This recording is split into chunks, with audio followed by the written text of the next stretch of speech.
I installed the full desktop version of Windows 11 natively on my phone. It's working just like a mini computer.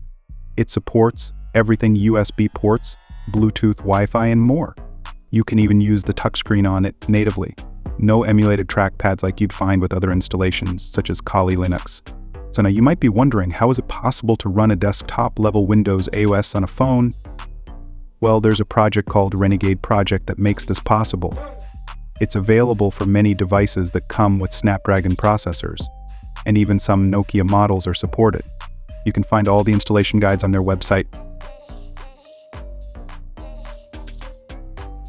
Let's dive into the topic and check out some real apps and tools running on the phone. I'm personally using a keyboard and mouse for better control. Here's a look at the specifications of my device. I'm running this on a Poco one with the Snapdragon 845 and 6 GB of RAM. And it's surprisingly snappy. I've tried a few third-party tools and even tested some coding. Here's a small Python script. And as you can see, it runs just like it would on a regular PC.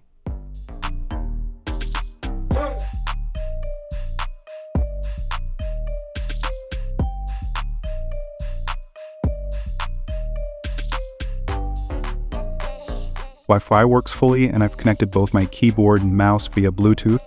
This version supports both Wi-Fi and Bluetooth, but just a heads up, cellular networks aren't supported yet.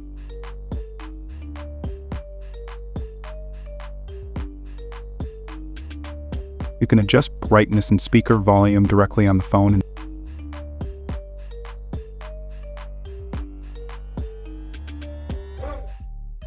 even display the screen on a larger monitor using any desk, which also works perfectly. Chrome is available for the ARM version of Windows, and it runs smoothly. Websites open in desktop mode as expected.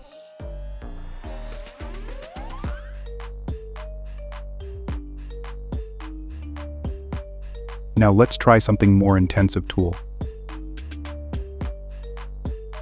Blender is a heavy application, and due to its GPU requirements, there's quite a bit of lag on this setup.